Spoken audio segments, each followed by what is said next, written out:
Good morning, everybody. My name is Jay Johnson. I'm the pastor here at St. John's Lutheran Church in Royal, Illinois. It's we've just been speaking these last couple of Sundays about some passages from Job that talk about the things that he's gone through, the anxiety that has built up, his being tempted to sin against God.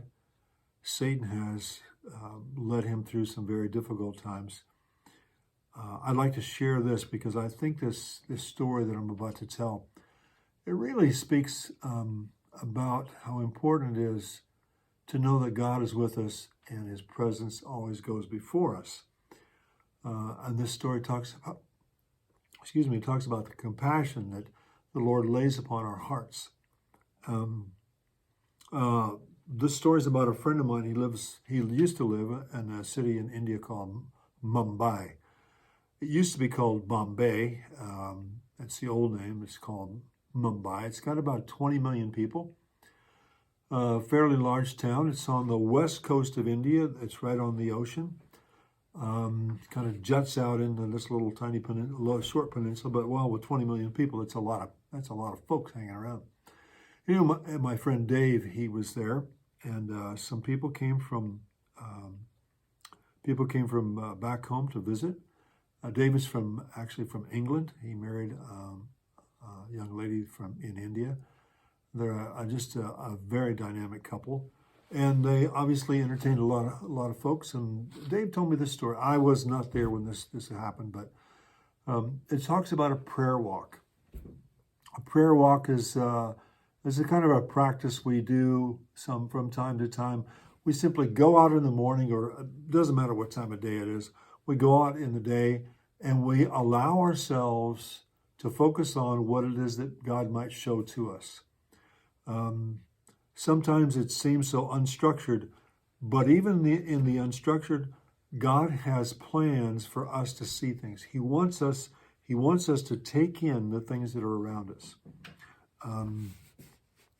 So they got up fairly early one morning, not super early. I think the sun had already come up, but it wasn't too far advanced in the morning. And they were walking through this area of Mumbai. It was a friendly area. I'm not saying it wasn't friendly. It was just a kind of a poor area. And as they walked through, as I say on this prayer walk, they avail themselves to see what it is that God would want them to see, and then they would pray. They would pray as they walked. Not sort of a super pious, folding their hands and going through that motion. It was just sort of a praising God, an appreciation, a gratitude of lifting up, appreciation in our hearts and saying words of praise and prayer. And so the group, they were going down this one street, and they knew that the street separated. It was a fork in the road, and part of it would go that way, and the other one would go this way. And some blocks later, they would join up again, a number of blocks later on. And so they figured they probably, 15, 20 minutes, they'd be down at this junction where they would rendezvous. So they started off, and Dave and his group, they took one way, and the other group went the other way, and they were walking along the street.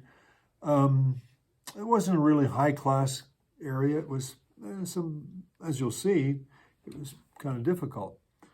As they were walking down, and these buildings were higher up, people in that early morning hour were there, sort of leaning out their windows, looking and seeing things. And as they came around this one section of road, they looked down, and there in the gutter was a woman that was, she was pregnant, and she was in labor, and she was about ready to give birth. And so they thought, well, what do we do?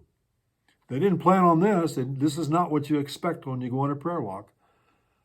But as they got there, this lady that was with Dave's group, she was a nurse, and she knew exactly what to do. So when the time came, she comforted this. I mean, she couldn't speak the language, but she comforted this woman, and the woman she was there, and this birth occurred. And as they delivered this baby, the people there were several members of that group that just stood there and praised God. And I'm not sure whether it was out loud or just to themselves, but this was the miracle of birth that occurred before their very eyes and all the eyes of all the people that were up in the windows and watching down. This was an event that occurred. This is not something you see daily. But after the baby was delivered and they took the child and they did what they could, they got some transportation, paid a little bit of money to have this woman taken to a hospital to have the baby checked to see that everything was okay. And when the vehicle pulled away, they thought, what have we just witnessed? What have we been a part of? And they marveled and they praised God. They had been praying through this event.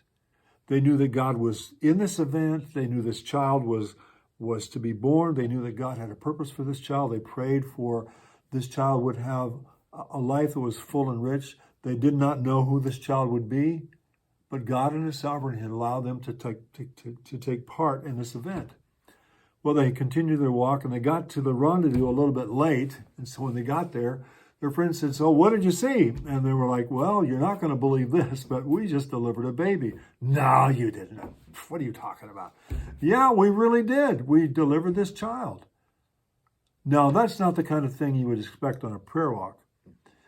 But those are the kind of things, those are the exciting things and opportunities to share and to help others that come along when we least expect it. And God in His sovereignty, He makes appropriate responses. He gives those words into our hearts and into our heads, into our lips to say those things that will encourage people. And that's exactly what happened. So I simply share this story with you because we have been given that capacity to thank God and praise God. And what happens when we praise God? Other people see us, they look at us and they go, "How can you do that?"